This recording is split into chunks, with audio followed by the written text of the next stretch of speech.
하나님의 말씀 디모데전서 6장 11절부터 16절까지 341쪽 디모데전서 6장 11절에서 16절까지 봉독해 드리겠습니다. 오직 너 하나님의 사람아, 이것들을 피하고 의와 경건과 믿음과 사랑과 인내와 온유를 따르며 믿음의 선한 싸움을 싸우라. 영생을 취하라. 이를 위하여 네가 부르심을 받았고 많은 증인 앞에서 선한 증언을 하였도다.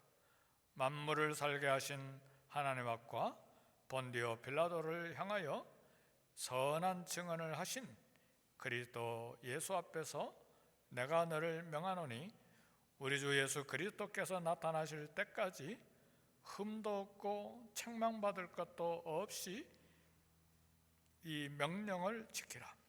기약이 이르면 하나님이 그의 나타나심을 보이시리니 하나님은 복되시고 유일하신 주권자이시며 만왕의 왕이시며 만주의 주시요 오직 그에게만 죽지 아니함이 있고 가까이 가지 못할 빛에 거하시고 어떤 사람도 보지 못하고 또 볼 수 없는 이시니 그에게 존귀와 영원한 권능을 돌릴지어다.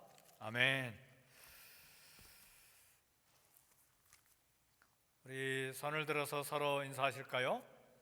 할렐루야. 반갑습니다. 우리 반주자님도 있고 뒤에 방송실에도 우리 안드레 법회자매님이 있습니다. 너무 감사하네요. 그죠? 아니 저는 감사해요. 또 교회 또 재정도 힘들어서 좀 우리 직원들 미안하지만 저부터 시작해서 모든 직원들 몇십 %씩 이렇게 좀 깎았어요 지금 계속. 그런데 감사한 건 미국 나라에서 다 이렇게 조금씩 주니까 계산해 보니까 미국 나라에서 준 게 더 많아요, 깎은 것보다. 할렐루야. 아멘. 없네요 아무도? 감사하잖아요. 네, 그러니까 감사한 것밖에 없고 기도 중에도 그런 기도를 했습니다만 제 마음속에 정말 주님께 드린 건 이 은혜 무엇으로 보답하면 좋겠습니까? 내게 주신 은혜를 무엇으로 보답하면 좋겠습니까? 그러니까 늘 그런 생각으로 사는데 지나오면서 보니까, 그리고 또 앞으로도 뻔한 게 은혜는 갚지 못하고 평생 은혜 받고만 살게 생겼구나. 또 그게 사실이고 이렇던 저렇던 하나님 앞에 감사할 뿐입니다. 오늘은 주님이 새끼 나귀 타시고 예루살렘 성에 입성하신 날 종려주일로 이렇게 기념하는 주일입니다. 앞서거니 뒤서거니 수많은 사람들이 갈릴리부터 주님을 따라왔고, 그리고 이제 유월절이 바로 눈앞에 있고 예수님이 오신다는 소식 듣고 예루살렘 성 안에 있는 사람들이, 수많은 사람들이 쏟아져 나와서 예수님을 왕으로 이렇게 영접하는 그런 종려 주일입니다. 그런데 사실은 이날 지나고 바로 심각한 고난이 시작되기 때문에 이제 우리 주님은 왕으로 예루살렘에 입성했지만, 그러나 실제는 이제 갈보리 골고다를 향해서 하루하루 이제 며칠 있으면 골고다로 십자가를 지고 올라가셔야 되는 그런 순간들입니다. 그래서 주님의 십자가 고난을 기념하는 고난주간이 이제 시작되는 주일입니다. 예수님이 나 대신, 우리 대신 골고다 언덕에 올라가신 것은, 갈보리 언덕에 올라가신 것은 바로 내 죄를 용서하시고 그리고 우리를 구원해 주시기 위한 것입니다. 어떤 때는 갈보리, 어떤 때는 왜 골고단가. 아마 갈보리는 라틴어인지 잘 모르겠고, 골고다는 아마 히브리어 같은 말입니다. 그 산에 올라가셔서 이제 우리를 위해서 대신 죽은 그런 것을 기념하는 고난 주간입니다. 근데 우리 교회는 끝이 아니라, 우리 교회는 이제 정결하고 그리고 더 성숙해져 가면서 그리스도를 닮아 마침내 그리스도의 신부로 준비되어야 될 그런 사명이 있습니다.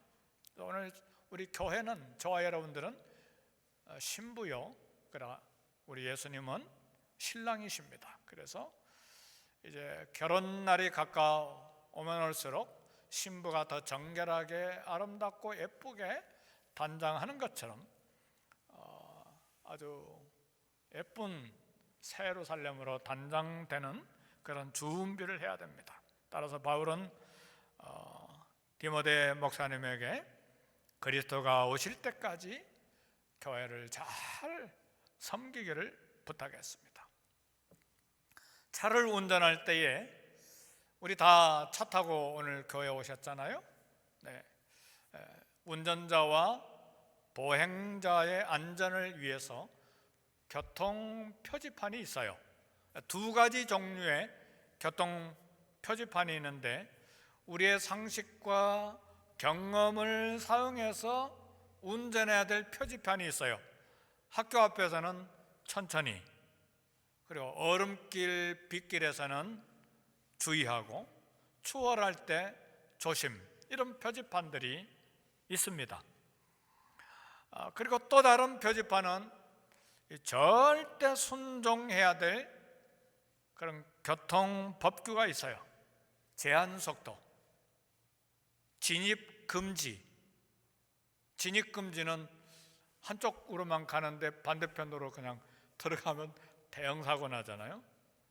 그 다음에 정지, 스탑 사인, 이런 거 잘못하면 절대 순종해야 되는데, 이 표지판이 시키는 대로 반드시 해야 돼요. 그렇지 않으면 큰 돈 물어야 되고 경찰이 잡고 대형 사고가 나죠. 네, 성경에도 말씀을 실천하고 적용하는데 우리의 상식과 경험과 지혜를 가지고 사용해서 지켜야 될 말씀들이 있습니다. 예를 들면 다툼과 해용을 하지 말고 겸손한 마음으로 각각 자기보다 남을 낮게 여기고, 이런 건 겸손에 관한 것인데, 자기보다 남을 낮게 여기는 걸 어디까지 해야 되는지, 다투지 않고 허용으로 하지 않고 겸손한 마음이 어떤 게 어느 정도가 겸손한 것인지, 이건 우리 상식과 경험 지혜를 사용해서 우리 삶에 적용해야 될 말씀이에요. 그런데 절대 순종할 성경 법규 규칙도 있어요. 예를 들면 음란을 버리라, 도둑질하지 말라, 거짓 증거하지 말라, 살인하지 말라, 이웃 것을 탐내지 말라, 이런 성경 절대 법규는 해석이 필요 없어요. 무조건 순종해야 돼요. 네, 이런 법규 어기면 사고가 나요. 그리고 사회에서도 하나님 말씀 어길 뿐만 아니라 사회에서도 감옥에 가고 징계받고, 그 다음에 삶이 완전히 파괴되죠.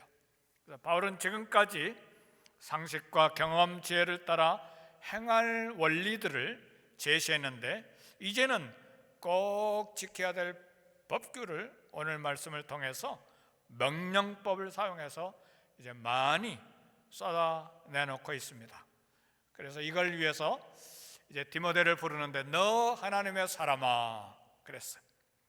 오늘 설교 제목도 너 하나님의 사람아예요.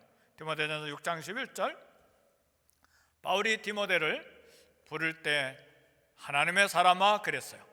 하나님의 사람이라고 부름을 받은 이 호칭은 성경에 수천 명 가운데 몇 명 되지 않아요. 모세, 다윗, 엘리야, 엘리사, 이 소수 사무엘, 이런 소수의 사람만 하나님의 사람으로 이렇게 호칭이 됐습니다. 무슨 뜻입니까? 오직 믿음으로 평생 하나님을 위해 헌신하는 사람이라고 하는 의미를 갖습니다.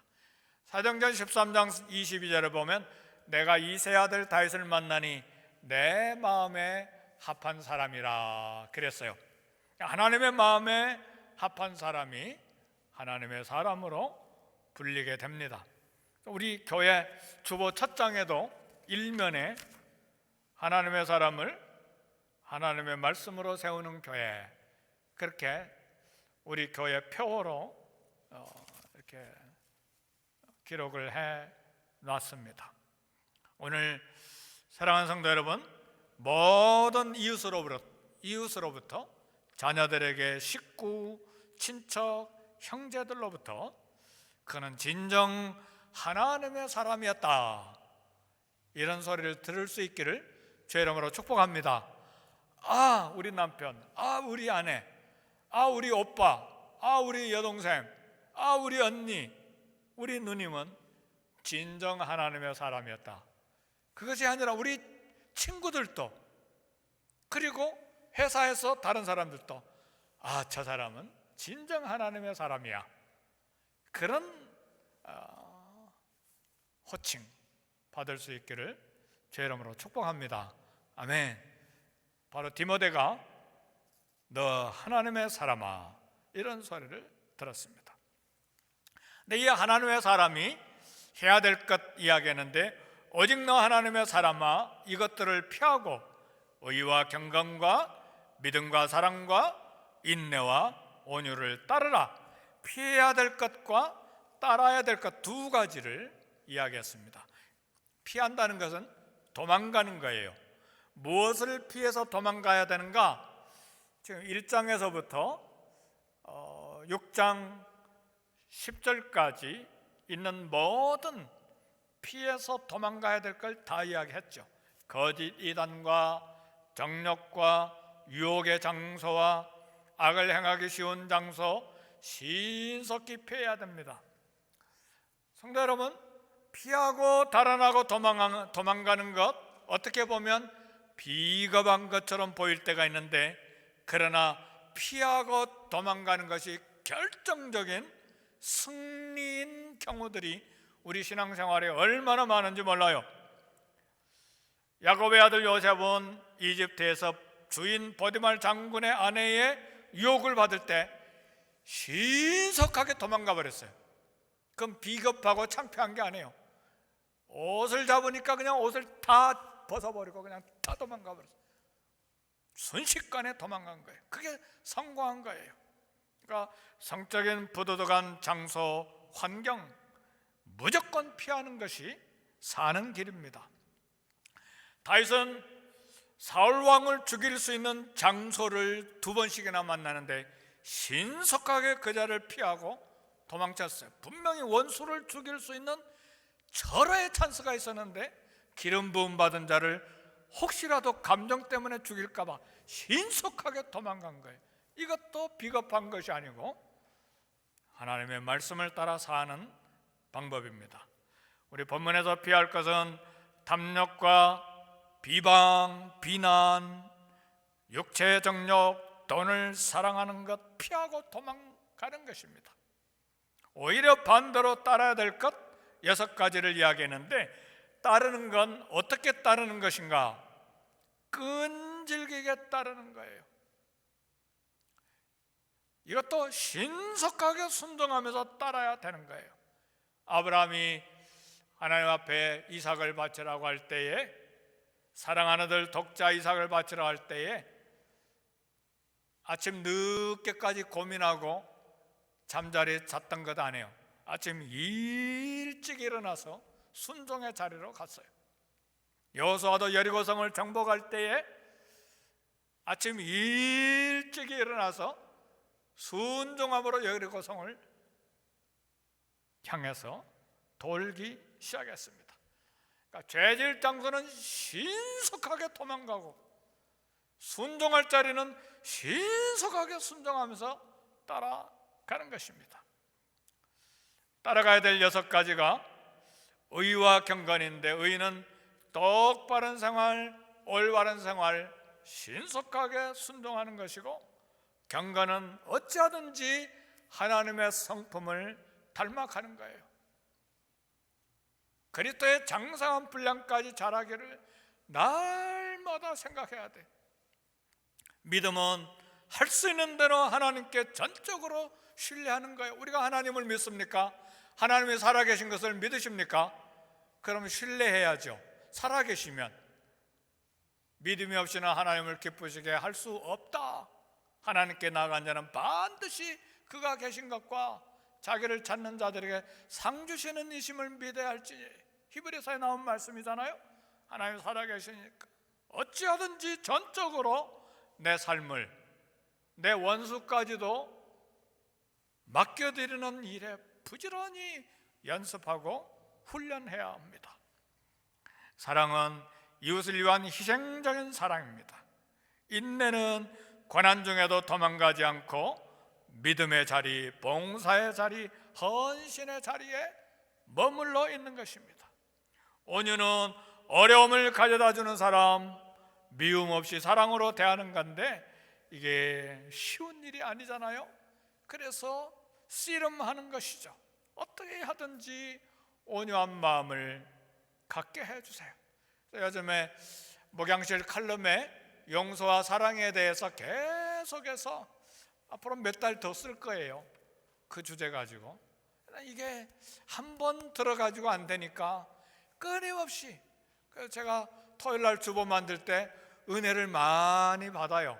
그 글을 이렇게 쓰면서 여러 자료를 살펴보면서 하는 것이지만, 그런 마음이 잠잠해지고 또 주님의 마음을 닮아가기를 결단하게 되고, 끊임없이 우리에게 어려움을 가져다 준 사람 미움 없이 사랑으로 대하는 것, 한 달, 2달 고민하는 것이 아니라 신속하게 순종하는 것이죠.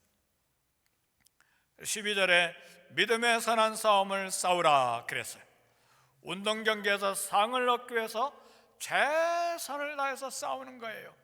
이 싸우라는 말은 현재 명령형이에요.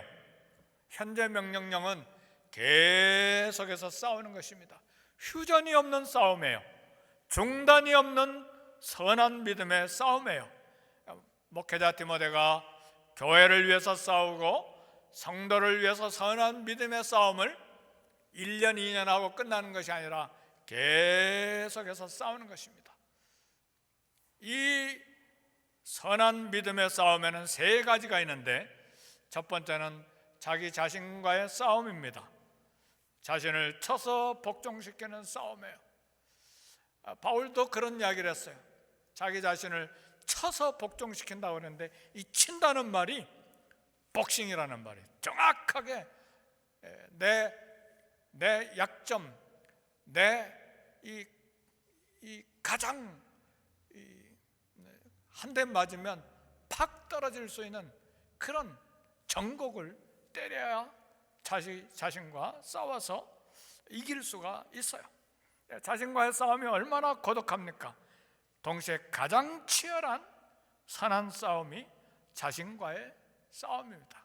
그래서 바울도 자기 자신을 쳐서 복종시킨다 했고, 허공을 치는 것 같지 않는다고 그랬어요. 허공 치는 건 뭡니까? 권투할 때 허공 치면 아무런 쓸모가 없잖아요. 그러니까 정확하게 약점, 정곡을 치는 것입니다. 두 번째 싸움은 마귀와의 싸움입니다. 마귀와의 싸움은 우리가 이길 수가 없어요. 눈에 보입니까? 마귀는 기관총을 쏴도, 핵폭탄이 터져도 마귀는 아무런 해를 입는 게 아니에요. 결정적인 마귀와의 싸움의 무기는 기도와 말씀이에요. 우리 주님도 기도로 싸우시고 기록된 말씀으로 싸웠습니다. 그러니까 기도와 말씀이 있어야 사단을 이길 수가 있습니다. 마귀와 싸움은 내 신분 가지고 싸울 수 없어요. 기독교 가문 어림도 없어요. 마귀와 싸울 수 있는 강력한 무기는 기도예요. 무릎이에요. 그래서 우리 주님이 마귀와 싸우도록 베드로야 기도해라. 마귀가 너 이미 청구했다. 주님 사단 공격할 때 기록되었으되 말씀으로 싸웠잖아요. 그러니까 기도하고 말씀, 그러면 사단을 이겨낼 수가 있습니다. 세 번째는 죄와의 싸움인데 죄의 삭은 죽음입니다. 이 죄와의 싸움은 십자가 보혈로 싸우는 거예요. 십자가 보혈, 십자가에서 흘린 그 피로 싸우는 것입니다. 십자가의 능력이 있어요. 죄를 이기는 능력이 있습니다. 왜요? 십자가 보혈로 죄를 씻어주셨기 때문에, 사단의 권세를 깨뜨렸기 때문에. 그래서 이 싸울 때 베드로전서 5장 8절은 이야기합니다. 근신하라 깨어라 너희 대적 마귀가 우는 사자같이 삼킬 자를 두루 찾는다. 사단의 본질은 사자처럼 삼킬 자를 찾아 온 땅을 다니는 거예요. 그래서 우리는 마음을 풀어놓거나 게으르거나 사단에게는 휴전이 없어요. 사단, 우리 잠자는데 휴전하는가? 안 해요. 사단은 휴전이 없습니다. 그래서 우리는 기도를 포기할 수가 없는 것이죠. 근신하라 깨어라. 때로는 지치고 때로는 연약함과 한계 때문에, 우리 자신 때문에 울죠. 우리 원수 때문에 우는 것이 아니라 우리의 연약함 때문에 하나님 앞에 울죠. 포기하고 싶죠. 그러나 싸우라는 것은 계속해서 싸우라는 거예요. 언제까지 싸워야 되는가? 언제 이 싸움이 끝나는가? 나이가 70이 되고 80이 되면 이 싸움이 끝나는가? 아니에요. 나이 70 되고 80 되면 이제는 하나님 말씀을 100% 지킬 수 있는 그런 사람이 됩니까? 아니에요. 그렇지 않아요. 우리 선배들은 그런 이야기를 했어요. 관뚜껑 닫을 때까지 안심할 수가 없다고 그랬어요. 오늘 6장 14절이 이야기합니다. 우리 주 예수 그리스도께서 나타나실 때까지예요. 우리 주 예수 그리스도께서 나타나실 때까지 흠도 없고 책망받을 것도 없이 이 명령을 지키라 그랬어요. 우리 예수님 언제 재림하실지, 언제 나타나실지 아무도 몰라요. 그리스도께서 나타나실 때까지 파루시아죠. 파루시아, 그리스도의 재림할 때까지. 그러나 우리 주님은 영광스러운 모습으로 다시 오실 것 분명한 사실이에요. 그때까지 흠도 없고 책망받을 것도 없이 믿음의 선한 싸움을 싸우라. 우리 모든 성도들, 하나님의 사람들은 잘 싸워야 됩니다. 특별히 목회자, 이 감독직 직분자들은 흠과 책망받을 것이 생기면 신뢰가 깨어지기 때문에, 이 신뢰가 깨어지면 회복이 아주 더디잖아요. 힘들고 복음 전파도 방해되고. 그러니까 참 하나님 앞에 경계하면서 살아야 돼요. 얼마나 잘 싸워야 합니까? 잘 싸워야 돼요. 우리 직분 받는 게 참 그래서 쉽게 받아서는 안 되고, 아무에게나 직분 줘서는 안 되고, 이미 직분을 받았으면 정말 그 직분자답게 잘 살아가도록 하나님 앞에 은혜를 구해야 돼요. 항상 은혜를 구해야 돼요. 6장 15절에도 기약이 이르면 하나님께서 그의 나타나심을 보이시리라. 약속된 날이 이르면 하나님께서 예수 그리스도의 재림을 보여주시겠다. 그러니까 주님 재림 때 모든 싸움이 끝납니다. 그때 하나님 모든 죄와 사단과 악과 죽음을 불못에 영원히 던져버리십니다. 그리고 새하늘과 새 땅에서 천국잔치, 승리의 잔치를 시작하는 것입니다. 그래서 사랑하는 성도 여러분, 믿음의 선한 싸움, 인내로, 믿음으로 끝까지 잘 싸워나갈 수 있기를 주의 이름으로 축복합니다.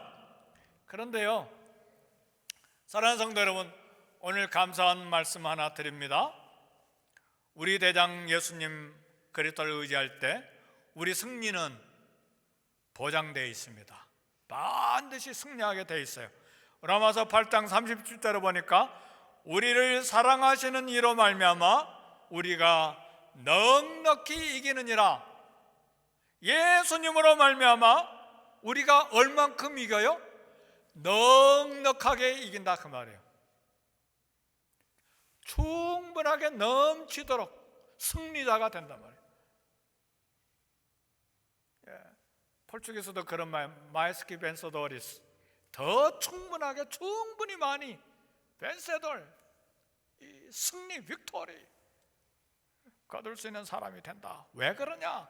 로마서 8장에 보니까 성령 하나님께서 말할 수 없는 탄식으로 우리를 위해서 기도하시고, 성자 우리 예수 그리스도 예수님께서 하나님 우편에서 우리를 위해서 기도하고 계시고, 아버지 하나님은 아들을 아끼지 않고 주신 하나님께서 어찌 그 아들과 함께 모든 것을 우리에게 주시지 않겠느냐? 성령 하나님, 성자 하나님, 성부 하나님께서 이처럼 기도하시고 모든 것을 이기도록 주시기 때문에 우리를 사랑하시는 이로 말미암아 우리가 넉넉히 이기느니라. 아멘. 그러니까 그리스도를 의지하고 엎드려 기도하는 한 반드시 승리하게 돼 있어요. 할렐루야. 나는 못 이겨. 아니요, 승리가 이미 보장이 됐어요. 적어도 그리스도를 의지하고 믿음으로 주님 앞에 서 있는 한 반드시 이기게 돼 있어요. 내가 이기는 것이 아니고 예수님이 이기게 하십니다. 아멘. 할렐루야. 그리스도가 우리의 대장이기 때문에 고난주간에 그래서 우리 주님 십자가를 묵상하고 나를 대신해서 싸워주시고 내 죄 대신 십자가를 짊어지신 우리 주님 감사함으로 묵상해야 돼. 2차 대전 때 일본군이 태국의 콰이강의 다리를 만들기 시작했어요. 콰이강의 다리라고 유명한 영화도 있죠.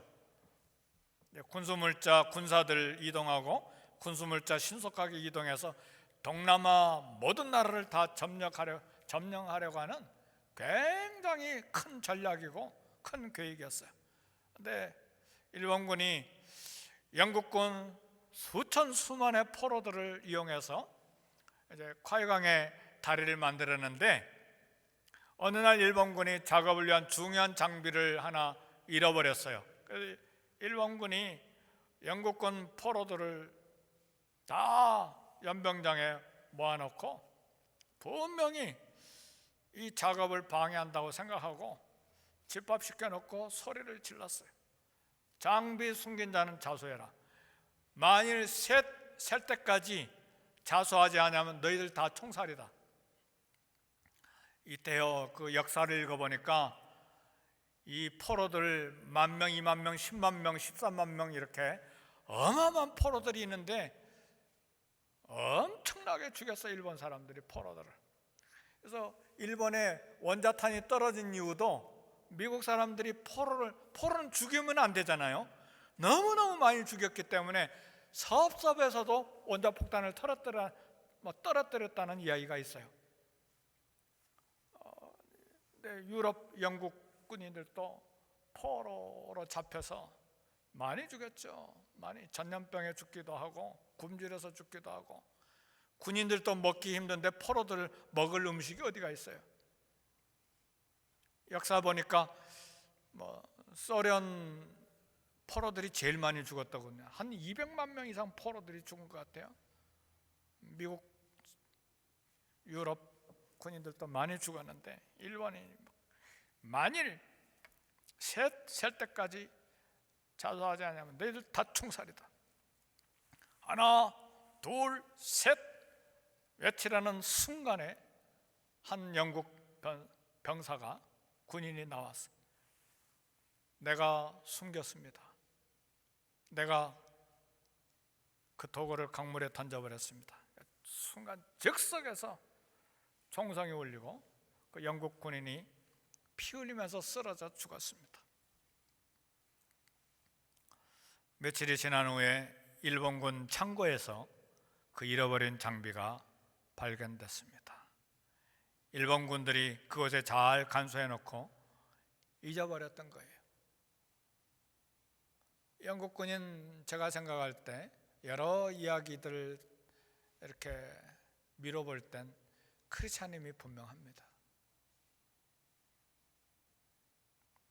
예수님 우리를 위해서 대신 죽으심으로 우리가 생명을 얻었습니다.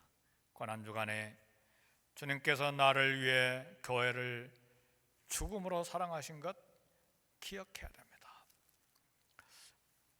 하나님 바울을 통해 지켜야 될 짧고 간단한 성경 법칙을 우리에게 주셨는데, 이 성경 법칙은 우리를 괴롭게 하려고 주신 것이 아니고 우리의 유익과 우리의 즐거움과 우리의 행복을 위한 것입니다.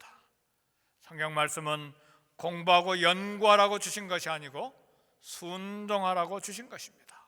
십자가에 감사할 수 있기를 바랍니다. 우리 마음속에 감사가 생기면 순종하게 되고, 감사가 생기면 순종이 즐거워집니다. 예수님을 인격으로 깊게 만나는 고난주간이 되기를 바랍니다. 우리 주님을 교리로 신학으로 만나는 것이 아니라 인격적으로 만나면 즐거움으로 순종하게 됩니다. 겸손하기를 바라요. 내 믿음의 연약함을 인정하는 겸손이 필요합니다. 우리는 한심할 정도로 꿀에 파리가 빠지듯이 죄에 끌려 유혹됩니다. 그래서 우리는 겸손하게 기도해야 합니다. 겸손한 자가 기도하게 돼 있어요.